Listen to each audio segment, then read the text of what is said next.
Salam sejahtera, terima kasih karena bersama dengan saya di Nazilin Unity Channel. Apa yang berlaku hari ini? Tiba-tiba Akmal mengeluarkan kenyataan yang memang mengejutkan kita. Tiba-tiba Akmal seakan-akan menyokong Anwar Ibrahim. Akmal kata, Akmal nak jumpa mahasiswa bodoh kurang ajar bakar karikatur Anwar. Wow, ini luar biasa. Tindakan peserta penunjuk perasaan di Sabah yang membakar karikatur Perdana Menteri Anwar Ibrahim terus dikecam. Kali ini oleh Ketua Pemuda UMNO Dr. Akmal Saleh.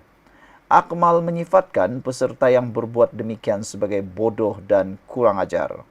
Dia turut mengundang individu yang berbuat demikian untuk mengadakan pertemuan dengannya. Kalau pejuang perlu berani, tetapi bukan bodoh dan kurang ajar, kata Akmal. Berani bukan bermakna kita harus hilangkan adab sebagai manusia. Kepada adik mahasiswa yang rasa berani kerana berjaya bakar gambar Anwar, Anda sebenarnya seorang yang bacul dan bodoh, kata Akmal Saleh. Wow. Sebelum kita teruskan ulasan ini, apa pula pendapat Anda tentang komen Akmal Saleh ini? Sebenarnya Akmal Saleh pun bukan juga calang-calang, bukan juga alang-alang ekstrimnya. Baru-baru ini kita tahu dia pernah membawa satu kempen boykot melibatkan beberapa isu dan kes kontroversi. Waktu itu orang pun marah juga dengan Akmal Saleh. Tapi Akmal Saleh tetap berjuang. Sebelum kita teruskan ulasan kali ini, saya nak perkenalkan kepada Anda, ini Transofector for Life. Ini bukan ubat, ini ialah terapi imun yang paling bagus kuat untuk Anda. Terapi imun Transofector ini meningkatkan daya imun badan kita sehingga 400% dan mendidik imun badan kita menjadi bijaksana. Secara umumnya, kita kena penyakit, kita susah untuk sembuh daripada penyakit kerana imun badan kita yang lemah. Banyaklah jenis penyakit yang disebabkan oleh kelemahan daya imun badan dan juga kebodohan daya imun badan. Antaranya 3 serangkai gout, tinggi darah, kencing manis, kanser, sakit-sakit, penyakit, semua jenis penyakit lah. Sebutlah mana satu pun yang Anda mau. Jadi, saudara-saudara sekalian, dengan peningkatan daya imun tubuh badan kita, kita boleh sembuh daripada semua jenis penyakit. Transofector ini adalah lulus KKM, diperakui oleh semua doktor di seluruh dunia dan juga halal. Jika Anda ingin mendapatkan produk ini, WhatsApp nombor yang tertera. Ingat, jangan bertangguh-tangguh. Masa tidak pernah menanti Anda. Bagi Anda yang sudah ada masalah kesihatan, inilah masanya untuk Anda mencegah dan kuatkan semula daya imun tubuh badan Anda. Kerana hanya dengan daya imun badan Anda akan sembuh. Saudara-saudara sekalian, mengulas lanjut tentang kenyataan Akmal Saleh ini, Akmal Saleh kata, jika tidak berpuas hati dengan kenyataan saya, boleh aturkan perjumpaan dengan saya. Tolong maklumkan saya tempat dan masa. Insya Allah, abang akan sampai untuk jumpa adik-adik depan, katanya. Kata Akmal lagi, mereka yang pernah marah sebelum ini apabila imej pemimpin tidak dihormati sepatutnya turut berasa marah kali ini. Hantarannya disertakan dengan gambar seorang penunjuk perasaan yang menunjukkan punggungnya di atas imej bekas Perdana Menteri Najib Abdul Razak dan isterinya Rosmah Mansur. Aksi membakar karikatur Anwar itu berlaku di akhir bantahan pelajar terhadap isu rasuah yang diadakan di Kota Kinabalu, Sabah pada Ahad lalu. Karikatur Anwar yang dibakar itu turut disertakan kenyataan Madani Pelindung Rasuah Sabah.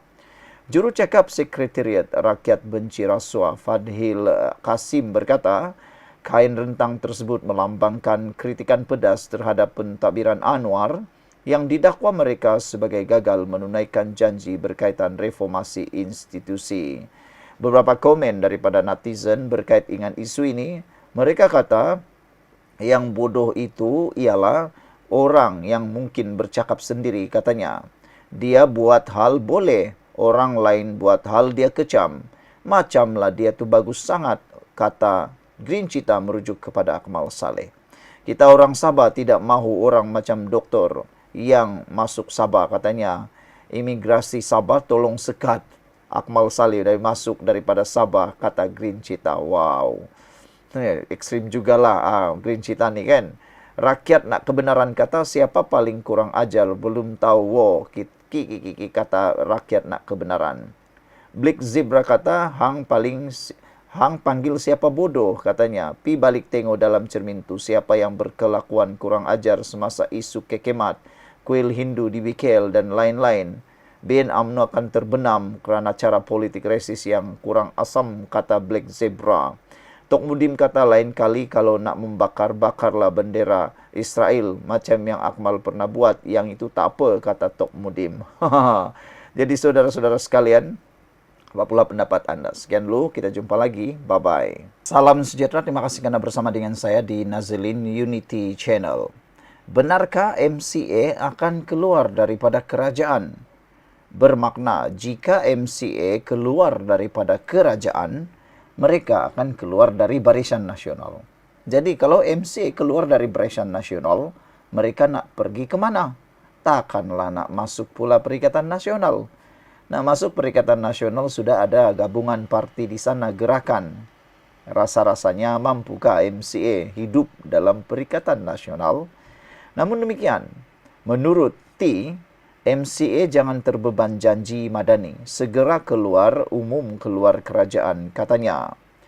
Pimpinan pusat MCA perlu akur dengan pendirian Biro Politik parti itu sejak Mei lalu yang mahu parti mereka keluar daripada kerangka kerajaan perpaduan, kata Ketua MCA Kuantan, T. Lien Ke. Jelas T, meski Setiausaha Agung Chong Sin Woon menjelaskan bahawa pemimpin utama parti akan mengumumkan pendirian tidak lama lagi, ia tidak akan dapat menenangkan keresahan ahli akar umbi parti itu, kata beliau lagi. Pendirian kepimpinan perlu jelas dan hala tuju juga perlu dinyatakan dengan tegas, katanya. Biro Politik sudah buat keputusan pada 2 Mei lalu dan beberapa bahagian parti di Kedah, Perak, Selangor dan Pahang juga senada. Dalam hal ini untuk MCA keluar daripada kerajaan, katanya lagi. Saudara-saudara sekalian, sebelum kita teruskan ulasan ini, jangan lupa tinggalkan komen Anda. Dan saya ingin perkenalkan kepada Anda, ini terapi imun transfer factor for life. Ini ialah transfer factor yang meningkatkan daya imun tubuh badan kita sehingga 400%. Secara umumnya, kita kena penyakit kerana daya imun badan kita yang lemah, daya imun badan kita yang bodoh. Dengan lemahnya daya imun badan kita dan menjadi bodohnya imun badan kita, kita kena penyakit dan tidak akan sembuh daripada penyakit. Jadi, sebelum Anda kehabisan masa atau kesuntukan masa, mari cepat tingkatkan daya imun badan Anda untuk sembuh daripada penyakit yang Anda alami. Ingat, transfer factor ini bukan ubat tetapi meningkatkan daya imun badan kita menjadi kuat dan pintar. Produk ini lulus KKM dan juga diperakui oleh seluruh doktor di seluruh dunia dan lulus KKM serta halal. Untuk mendapatkannya, segera hubungi nombor yang tertera. Ingat saudara, masa tidak akan menanti Anda. Bila tiba waktunya, kita sudah terlambat daripada mencegah penyakit kita. Cegah sebelum parah, itu yang paling tepat sekali. Saudara-saudara sekalian, yang hebatnya ialah, kata beliau, kita MCA tidak mahu terbeban dengan janji-janji dibuat kerajaan madani kerana kita tidak ada dalam kabinet kerajaan ketika ini. Katanya ketika ditemui selepas mesyuarat MCA Kuantan di Wisma MCA di Jalan Bukit Ubi dekat Kuantan, Pahang semalam. Mesyuarat itu dirasmikan Chong dan turut dihadiri ketua bahagian MCA Pahang yang lain. Kenyataan T itu hadir di tengah desakan dalam MCA agar parti itu keluar daripada kerajaan pimpinan Perdana Menteri Anwar Ibrahim. Namun demikian, T turut mendakwa hampir semua ketua MCA bahagian bersetuju untuk menarik sokongan daripada kerajaan madani namun kekal dalam Barisan Nasional BN. Katanya keputusan itu juga adalah demi kelangsungan MCA dalam pilihan raya umum akan datang. Jika kita terus bersama dalam kerajaan madani, MCA tidak akan ada kerusi untuk ditandingi pada PRU selepas ini, katanya. Kerana kalau ikut formula sedia ada, semua kerusi dimenangi DAP akan terus ditandingi mereka. Jadi, apa yang tinggal untuk kami, katanya. Sebab itulah saya tegaskan bahawa pucuk pimpinan kena tegas dalam hal ini, nyatakan pendirian mereka. Kita mahu kekal dengan semangat BN, ada tolak ansur dalam menentukan parti mana yang bertanding di kerusi mana. Macam kerusi majoriti masyarakat Cina, BN bagi laluan kepada MCA dan ada juga kawasan majoriti Melayu MCA juga diberi peluang bertanding. Kalau nak kira kawasan majoriti kaum tertentu baru parti mewakili kaum berkenan boleh bertanding, jadi apa nasib MIC? Ujarnya. MCA sebelum ini dilapor meluluskan usul dalam mesyuarat perwakilan yang menggesa kepimpinan pusat parti itu untuk berundur daripada BN dan kerajaan. Usul tersebut antaranya menyeru kepimpinan parti supaya membina semula haluan politik yang bebas dan autonomi. Pengerusi BN Ahmad Zainamidi kemudian tampil memberi jaminan bahawa semua parti komponen akan diberi peruntukan kerusi untuk bertanding pada PRU 16. Namun, menurut laporan Sin Shiu, Chong menjelaskan bahawa mesyuarat Biro Politik MCA pada 2 Mei tidak membuat apa-apa keputusan untuk keluar dari kerajaan atau BN, meski mengakui ia membincangkan hala tuju MCA. Chong berkata pimpinan pusat tidak membuat keputusan kerana ingin mendapat maklum balas daripada pemimpin peringkat bahagian yang akan dijalankan di seluruh negara dalam tempoh sebulan sebelum dibawa ke mesyuarat agung tahunan parti. Keputusan itu katanya akan dilaksanakan sebaik diluluskan. Untuk rekod, pada April lalu, Chong menyeru agar parti itu menentukan masa depannya sendiri jika BN terus menangguhkan keputusan yang jelas mengenai hala tujunya. Mengulas lanjut, T mendakwa terdapat usaha untuk menukar resolusi keluar daripada kerajaan kepada resolusi menolak DAP semata-mata. Ada bisikan untuk menukar resolusi keluar dari kerajaan Madani kepada resolusi no DAP. Ini adalah satu anjalan pendirian yang seakan-akan kepimpinan sudah berubah pendirian yang dinyatakan dalam mesyuarat Biro Politik MCA dan mesyuarat Perhubungan Negeri MCA Pahang. Retorik no DAP tidak akan mengubah nasib MCA kerana kita pernah menggunakan retorik no Anwar no DAP sebelum ini, kata T.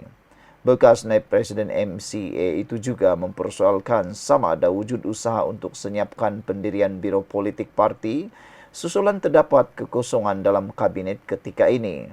Adakah kepimpinan MCA mempunyai hasrat untuk menyertai kabinet memandangkan ada 3 kekosongan ketika ini, jadi nada keputusan Biro Politik Parti itu cuba disenyapkan. Soalnya, kita tidak mahu lihat pemimpin menerima tawaran masuk kabinet di tengah-tengah komulit politik hari ini apabila ada kekosongan dan penyusunan semula kabinet. Perjuangan MCA adalah perjuangan jangka masa panjang, bukannya politik tipu hela atau ambil kesempatan tambahnya. T turut mengingatkan UMNO bahawa parti itu juga berpotensi kehilangan undi jika formula pembahagian kerusi mengambil kira kaum paling ramai di kawasan tertentu diguna pakai. Katanya, pengundi Melayu yang tidak sukakan DAP akan beralih kepada PAS dan mungkin bersatu, sementara pengundi Cina tidak keluar mengundi. Jadi, MCA perlu menjadi pilihan kepada pengundi Cina di kawasan majoriti Cina, bukan memaksa pengundi Cina memilih DAP kerana ramai pengundi Cina sudah jelek dan muak dengan politik janji tidak ditepati DAP, tegasnya. Pada masa sama, kata T, hubungan akrab antara UMNO dan DAP tidak membawa keuntungan kepada UMNO kerana pengundi DAP belum tentu memberikan undi mereka kepada UMNO BN. Silap-silap undi Melayu pun hilang disebabkan hubungan rapat dengan DAP dan paling teruk, undi itu diberikan kepada PN, tambahnya. Dia juga menyatakan rasa kesal dengan tindakan parti tertentu yang dilihat ingin membolot kerusi dimenangi mereka pada PRU 15. Katanya, jika semua kerusi dimenangi parti itu terus ditandingi mereka dalam PRU seterusnya, maka MCA tidak akan mempunyai sebarang kerusi. Tindakan membolot kerusi dimenangi pada PRU 15 adalah tidak boleh diterima kerana kemenangan mereka pada PRU itu berlandaskan hela-hela politik, katanya lagi. Ada beberapa komen daripada netizen berkait ini. Mereka kata, apa akan jadi MCA? Jangan terlalu yakin dengan kekuatan MCA, itu hanya asap kegilaan kuasa, kata a little bit crazy. Sekian dulu untuk kali ini. Jangan lupa tinggalkan komen Anda, tekan butang subscribe. Kita jumpa lagi. Bye-bye. Salam sejahtera, terima kasih karena bersama dengan saya di Nazilin Unity Channel. Baru-baru ini, foto Anwar Ibrahim dibakar oleh, kononnya mereka menggelar sebagai mahasiswa. Namun demikian, ramai orang tak setuju. Tapi yang kita tunggu-tunggu ialah apa komen daripada Anwar Ibrahim sendiri apabila gambar beliau dibakar oleh para pelajar. Ada netizen yang terkejut dengan jawaban daripada Anwar Ibrahim ini. Kata Anwar Ibrahim, jangan buang pelajar UMS terlibat bakar karikatur. Ada netizen yang mengatakan mereka tak percaya yang membakar gambar Anwar Ibrahim itu adalah pelajar daripada sebuah universiti. Ada yang mengatakan bahwa adakah mereka itu benar-benar pelajar UMS? Atau adakah mereka hanya bertopengkan sebahagian daripada pelajar UMS? Inilah yang menjadi perbualan hangat daripada netizen. Ada yang kata mereka ini sebenarnya bukan pelajar UMS, tetapi adalah sebahagian daripada pendatang-pendatang yang mungkin ditaja atau tidak diketahui identiti mereka. Tapi Anwar Ibrahim kata jangan buang pelajar UMS terlibat bakar karikatur. Perdana Menteri Anwar Ibrahim tidak mahu Universiti Malaysia Sabah UMS membuang para mahasiswa yang terlibat dalam insiden pembakaran karikaturnya pada hujung minggu lalu, kata Menteri Pengajian Tinggi Zamri Abdul Kadir. Sebelum kita teruskan ulasan kali ini, saya perkenalkan ini terapi imun transfektor for life. Ini bukan ubat, tapi ini ialah terapi imun yang meningkatkan daya imun badan kita sehingga 400%. Secara umumnya, kita kena penyakit karena imun badan kita yang lemah. Kita sukar untuk sembuh daripada penyakit karena imun badan kita yang bodoh. Dengan peningkatan daya imun badan, dengan pemberian imun badan kita menjadi bijaksana, kita sembuh daripada semua jenis penyakit. Harus diingat, kita sembuh daripada penyakit karena imun badan kita yang kuat. Jadi untuk mendapatkan imun badan yang kuat, Transfektor for Life jawapannya meningkatkan imun badan 400%, menjadikan imun badan kita, mendidik imun badan kita menjadi bijaksana. Lalu imun badan kita lah yang bertarung, menyelamatkan nyawa kita daripada dalam. Bagaimana mendapatkannya? Mudah saja, hubungi nombor yang tertera. Dan saudara-saudara sekalian, Transfektor ini adalah produk yang halal, diperakui oleh doktor-doktor di seluruh dunia dan lulus KKM. Sila dapatkannya selagi stok masih ada dan Anda masih mempunyai kesempatan. Saudara-saudara sekalian, Universiti Malaysia Sabah UMS diarah ataupun diingatkan supaya tidak membuang para mahasiswa yang terlibat dalam pembakaran karikatur menurut Anwar Ibrahim. Menerusi hantaran ringkas di Facebook hari ini, Zamri menyampaikan pendirian Anwar berhubung perkara itu dan memaklumkan bahawa Anwar memberi penekanan tentang masa depan pelajar-pelajar yang terlibat. Perdana Menteri berpesan agar para pelajar UMS yang terlibat dalam insiden baru-baru ini tidak dibuang universiti. Bagi Perdana Menteri, mereka mungkin membuat kesilapan, tetapi masa depan dan pengajian mereka jauh lebih penting dan perlu diutamakan, katanya. Pada Ahad lalu, sekumpulan pelajar di Sabah menamatkan protes 22 jam berhubung gejala rasuah dengan membakar poster Anwar yang memaparkan tulisan Madani Pelindung Perasuah Sabah. Juru cakap Sekretariat Rakyat Benci Sabah, Rakyat Benci Rasuah, Fadli Kasim berkata kain rentang tersebut melambangkan kritikan pedas terhadap pentadbiran Anwar yang didakwa mereka sebagai gagal menunaikan janji berkaitan reformasi institusi. Tindakan tersebut mengundang kecaman daripada pelbagai pihak termasuk AMK, Kamil Abdul Munim, yang berkata mereka membakar imej Anwar kerana tiada hujah yang kukuh. Bekas Ketua Pesuruhjaya SPRM Zulkifli Ahmad pula berpandangan tindakan itu berisiko menjejaskan perjuangan yang dibawa dan menggesa agar tindakan dilakukan secara terhormat dan bukannya dengan tindakan yang merosakkan maksud serta nilai perjuangan. Membalas kritikan berkenan pembakaran karikatur Anwar, Fadli berkata dia mendapat inspirasi daripada protes mahasiswa yang pernah dipimpin Anwar sendiri, termasuk tindakan membakar buku mengenai rusuhan 13 Mei oleh Tunku Abdul Rahman. Ketua Polis Sabah, Jaute Dikun, semalam berkata, siasatan sedang dijalankan mengikut Akta Hasutan dan Kanun Keseksaan. Sekian dulu untuk kali ini, jangan lupa tinggalkan komen Anda.